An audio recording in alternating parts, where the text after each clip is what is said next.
Hi friends, Hindi recorded channel में आप सभी का स्वागत है। दोस्तों, ओम प्रकाश वाल्मीकि द्वारा लिखी गई आत्मकथा जूठन दलित समाज के जीवन की कठोर वास्तविकता को बड़े ही सटीक ढंग से उजागर करती है। जूठन शब्द का अर्थ होता है बचा हुआ खाना। ये शब्द इस आत्मकथा में एक प्रतीक के रूप में इस्तेमाल किया गया है जो दलित समाज को मिलने वाले अपमान और अमानवीय व्यवहार को दर्शाता है।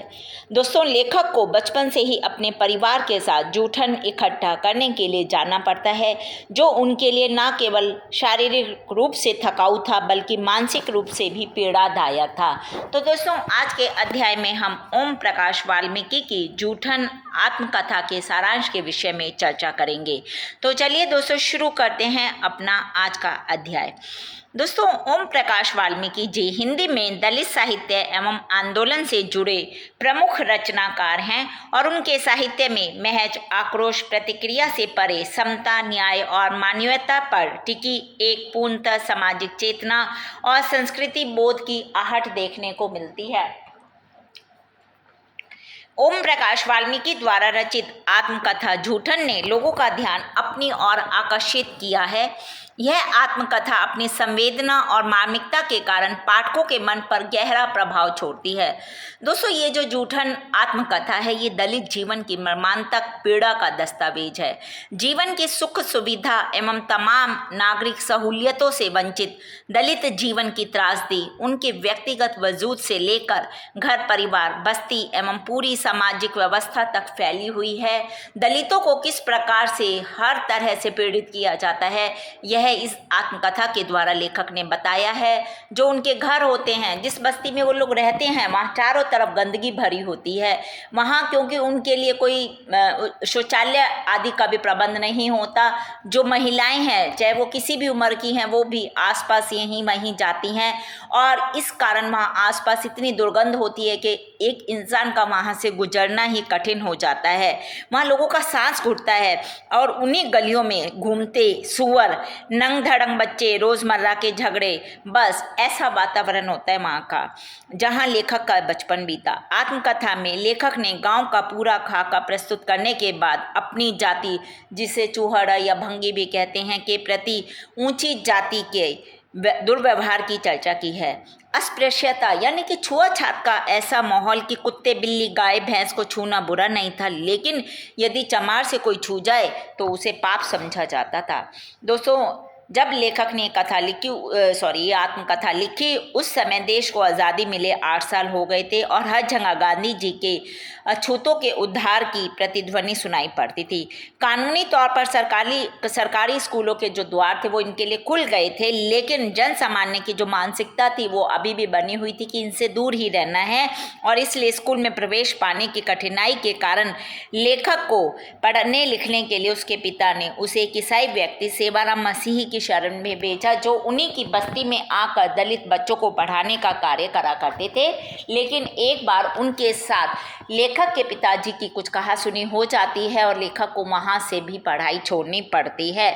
वहाँ से निकलने के बाद बड़ी मुश्किल से लेखक को एक सरकारी स्कूल में दाखिला तो मिल जाता है, लेकिन जो वहाँ अध्यापक होते हैं वो और जो ऊंची जाति के बच्चे हैं उनके द्वारा उसे लेखक को हमेशा प्रताड़ित किया जाता है और जो वाल्मीकि को चमार समझकर हेडमास्टर कालीराम लेखक को पढ़ाई से अलग कर देते हैं और दिन भर सिर्फ स्कूल की सफाई कराते हैं।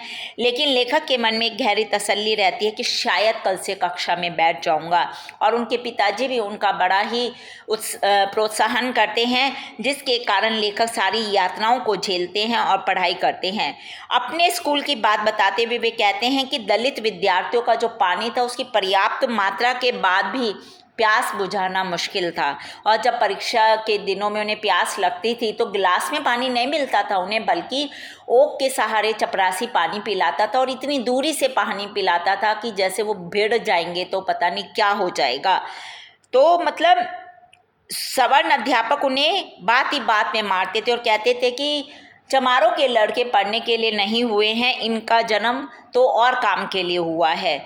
दोस्तों, इस आत्मकथा में दलितों को किस प्रकार बेगार करनी पड़ती थी, इसे भी लेखक ने बताया है। सवर्ण जमींदार दलितों से जबरदस्ती अपने खेतों में काम कराते, यदि कोई नहीं करता तो उसे दंड भी दिया जाता था, और इस प्रथा ने दलितों के मान सम्मान को कुचल दिया।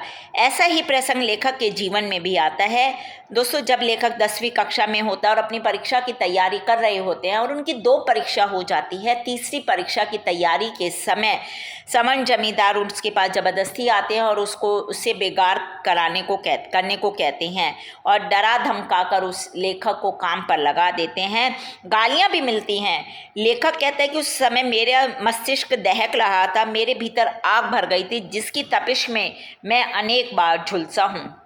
दोस्तों, लेखक के पूरे परिवार को, यानी कि उसकी माँ, भाई, सभी को हिंदू मुसलमानों के घर में सफाई करनी पड़ती थी। गाय, भैंस, बैल का गोबर उठाना पड़ता था और कई बार तो गोबर और जब गायों का और जानवरों का जो मूत्र था वो मिक्स हो जाता था, मिल जाता था, उसमें से छांट कर गोबर निकालना पड़ता था और इतनी बदबू होती थी, तब भी वो काम वो करते थे और इसके बदले उन्हें कुछ मिलता भी नहीं था, पैसे नहीं मिलते थे और इन सब कामों के बदले मिलता था तो 2 जानवर का काम करने के पीछे फसल के समय 5 सेर अनाज, यानी कि सिर्फ 2.5 किलो अनाज, और 10 मवेशी वाले घर से साल भर में 12 किलो अनाज सिर्फ मिलता था।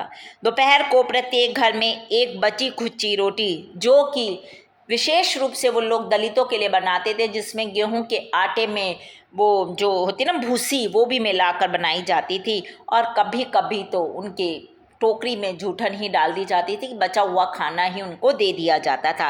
और जब उनके घरों में शादी ब्याह होते थे तो और जब मेहमान और बाराती खाना खा के चले जाते थे, जो पत्तलों में बचा हुआ खाना है वही इनके नसीब में आता था। वो बेचारे दलित लोग उस खाने को, टुकड़ों को घर ले जाते थे और सुखा कर कुछ खाना खा लेते थे, उसकी लुगदी सी बना लेते थे, उसे पीस कर और कैसे करके पानी मिलाकर उसकी लुगदी सी बनाकर खा लेते थे और बाकी बचे हुए खाने को सुखाकर अपने भविष्य के लिए संरक्षित करके रख देते थे। इतनी पीड़ादायक जिंदगी होती थी दलितों की। दोस्तों, एक बार उनका जो चौधरी सुखदेव सिंह है, उसकी लड़की की शादी पर जूठन की आस में ही लेखक के माँ बाप और भाई बहनों ने बहुत दिनों तक उसके यहाँ दिन रात काम किया और जब शादी वाले दिन भोजन की समाप्ति के बाद सुखदेव सिंह दिखाई दिए तो लेखक की माँ ने कहा कि हमें कुछ खाने को दे दो बच्चों को मेरे पत्तल में डालकर। तो वो हम भी इसी दिन का इंतज़ार कर रहे थे कि हमें कुछ खाने को मिलेगा। तो जो चौधरी है वो उसके टोकरी की तरफ इशारा करके कहता है कि इसमें जूठन भरी पड़ी है, ये ले जाओ, अपनी औकात में रहो, उठा टोकरा और चलती बन। मतलब बहुत ही ज़्यादा उन्हें अपमानित, प्रताड़ित, ये तो प्रताड़ना की हर हद पार हो गई, इतना प्रताड़ित किया जाता था। अब क्या होता है, उसकी माँ को गुस्सा आ जाता है और इस अपमान का प्रतिकार करते हुए माँ ने टोकरा वहीं बिखेर दिया और सुखदेव सिंह से कहा कि उसे उठाकर अपने घर में रख लो और सुबह जब बारातियों को नाश्ते की आवश्यकता हो तो ये बचा हुआ खाना उनको खिला देना। अब इस घटना के बाद लेखक के परिवार से जूठन का सिलसिला समाप्त हो गया, यानी कि उन्होंने बचा खुचा खाना मांग कर खाना बंद कर दिया और इस घटना के कारण ही लेखक ने आत्मकथा को, जो अपनी कहानी लिखी है, उसे जूठन का शीर्षक दिया है, जो कि इसकी अंतर्वस्तु के साथ ही इसके प्रतिपाद्य को भी रेखांकित करती है।